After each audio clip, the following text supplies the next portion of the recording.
Lamborghini 350 GT. It all starts with an argument, a broken clutch, and a man who decides alone to change history. The Lamborghini 350 GT was not just the brand's first car, it was the battle cry of someone who decided he no longer needed Enzo Ferrari. Ferruccio Lamborghini, a farmer and tractor manufacturer from the Emilia-Romagna Valley in Italy, was fed up. His Ferrari broke down far too often. When he took the complaint directly to Enzo Ferrari, the response was humiliation. Enzo reportedly said that a farmer knew nothing about sports cars. In 1963, Ferruccio founded Automobili Lamborghini SPA in Sant'Agata Bolognese. The answer came in the form of an engine. The 350 GT has long, smooth, and elegant lines, a grand tourer that looks more like a sculpture than a vehicle.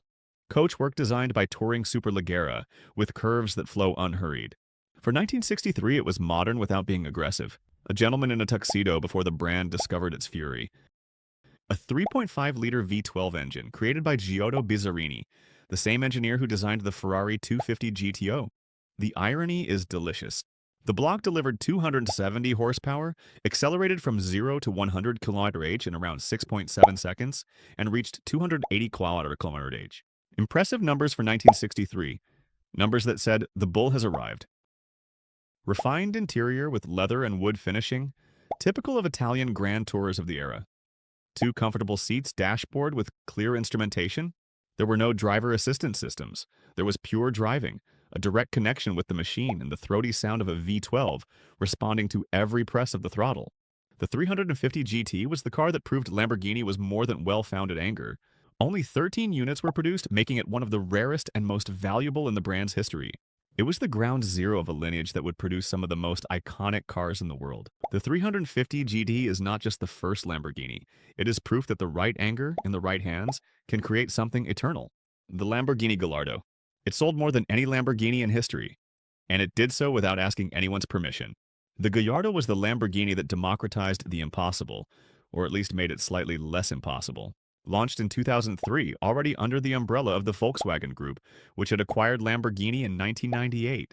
The mission was clear: create an entry-level model that sold in volume, without betraying the soul of the brand. The name pays homage to a lineage of Spanish fighting bulls, and the car fully honored that heritage. The Gallardo is compact, aggressive, and angular, a car that looks like it's in motion even when standing still. Luca Donkervolka signed the design. Straight lines, pronounced air intakes, wide and low rear end.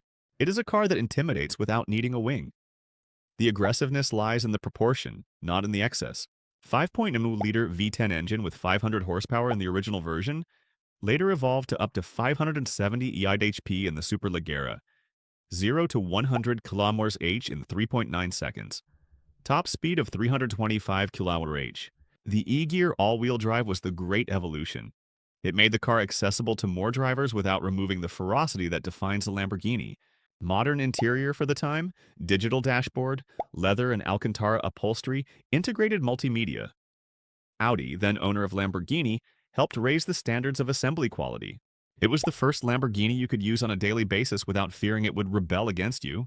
14,122 units produced between 2003 and 2013. The best-selling model in Lamborghini's history, a record that lasted for decades. It was also the first Lamborghini to have a genuinely commercially successful Spider version. The Gallardo is the Lamborghini that most people have ever dreamed of owning because for the first time, the dream felt within reach. The Lamborghini Huracán Performante. In 2017, it went to the Nürburgring and rewrote what was considered possible for a road car. The Huracán Performante did not arrive with modesty. It arrived with 6 minutes and 52 seconds, the absolute Nürburgring record for production cars that year. Developed in Sant'Agata Bolognese, the Performante was conceived with a surgical mission: to dominate tracks without giving up road homologation. The result was a car that blurs the boundaries between super sports car and racing prototype. Imposing active rear wing, aggressive front splitter, carbon fiber ducts on the sides, every element is functional, not decorative. The aerodynamics is not an ornament, it is architecture. Compared to the standard Huracan, the Performante looks like it spent a season at a Formula One gym. 5.2-liter V10 with 640 horsepower. 0 to 100 km/h in 2.9 seconds. Top speed of 325 km/h. The engine is naturally aspirated, no turbos, no electronic crutches for the sound. This means the response is immediate, visceral, and the noise is pure, a 10-cylinder concert in its rawest form. The ALA system, Aerodynamica Lamborghini Attiva, controls active downforce in real time, opening and closing air ducts in milliseconds as needed. Interior with carbon fiber trims, central touchscreen, and configurable driving systems. The ALA system was a genuine innovation. Active aerodynamics developed in-house by Lamborghini to optimize drag and downforce in different driving situations. No production car had crossed the 6 minutes and 52 seconds mark at the Nürburgring before. The Performante arrived, set the time, and went home. The Huracán Performante is what happens when engineers decide to stop respecting limits and start erasing stopwatches. Lamborghini Sián Roadster. Sián in Bolognese dialect means lightning, and this car lives up to the name in a way you did not expect. The Sián Roadster is the first hybrid Lamborghini in history, and at the same time, the most savage the brand has ever produced as an open-top supercar. Launched as the open version of the Sián FKP 37, the coupe that paid homage to Ferdinand Karl Piëch, former president of the VW Group, with his initials in the name. The Roadster arrived in 2021 as an even more exclusive edition.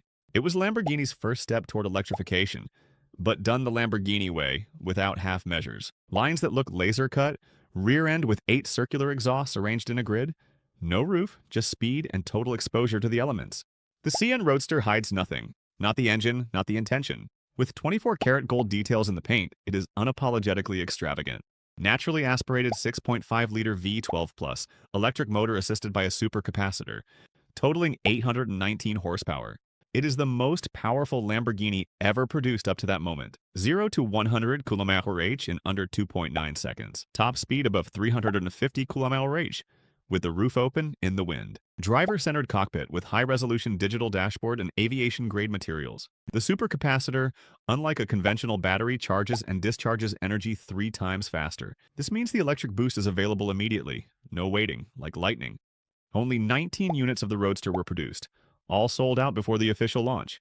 The supercapacitor system, instead of a traditional lithium battery, is the central technical innovation, reducing weight and increasing response. The Sián is a statement. Lamborghini will enter the electric era the way it entered everything, at the front and with noise. The Sián Roadster is the Lamborghini of tomorrow with the heart of the past.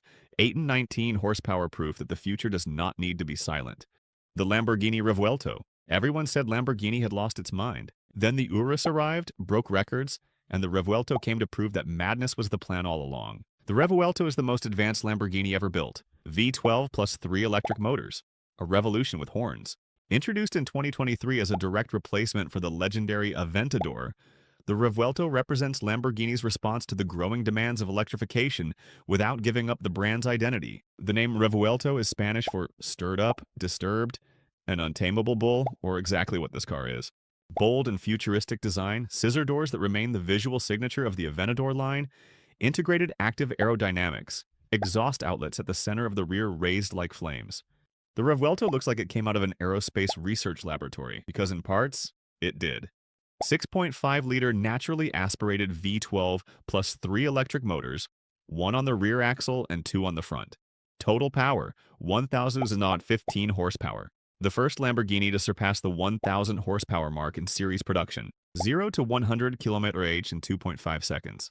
Completely redesigned cockpit with 3 digital screens, 1 central and 2 side ones, eliminating almost all physical controls.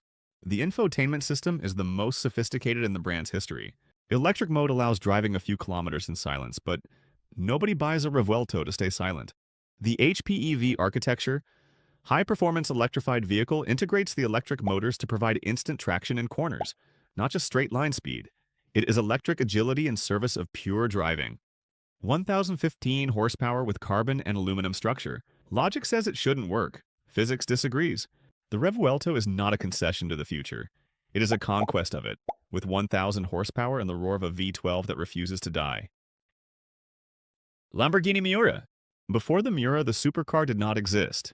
After it, the world needed to invent the word. The 1966 Lamborghini Miura is considered the first modern supercar, not by trend, because nothing existed before that looked like it. Designed by a young and bold team, Gianpaolo Dallara, Paolo Stanzani, and Bob Wallace, who worked on the project almost in secret, outside of official hours. Ferruccio Lamborghini approved the chassis at the Turin Motor Show in 1965.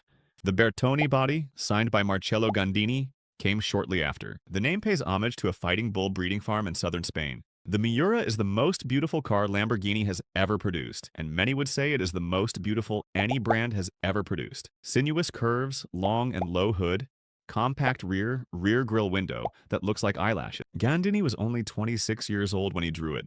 3.9-liter V12 engine mounted transversely in the middle of the car, a radical innovation for the time. In the SV version, it produced 385 horsepower, accelerated from 0 to 100 in 5.5 seconds, and reached 290 km/h. The transverse mid-engine was an unprecedented solution in road cars. All modern supercars copy this concept to this day. Intimate and handcrafted interior, 2 very close seats, dashboard with imposing analog instrumentation, leather throughout. There were no electronic assistants. There was mutual respect between driver and machine. The Miura was the first production road car with a mid-engine, a position that maximizes weight distribution and allows circuit performance in road cars.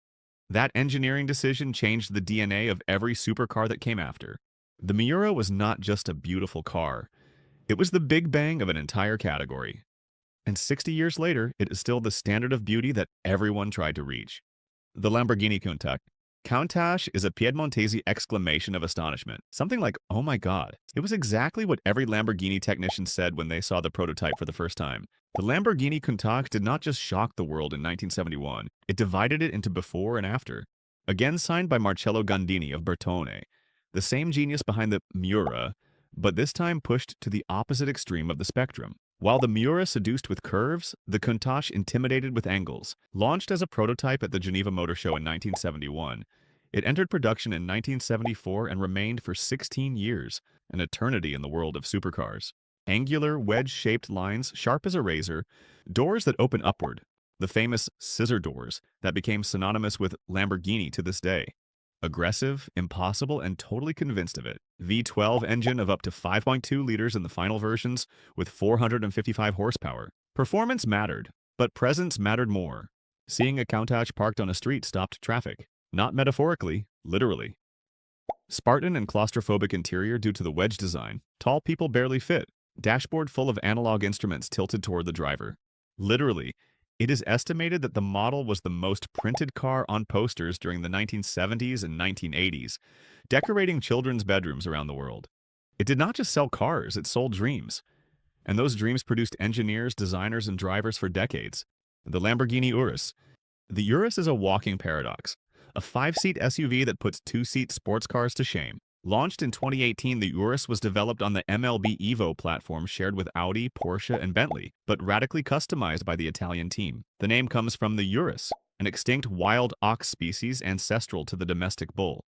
The mission was to double Lamborghini's sales. It succeeded in less than a year. Angular lines that evoke the DNA of the brand's supercars.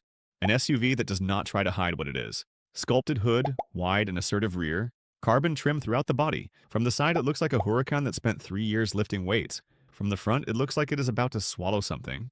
4.0-liter twin-turbo V8 engine with 650 horsepower, 0 to 100 km/h in 3.6 seconds. Top speed of 305 km/h, the highest of any SUV in the world at the time of launch.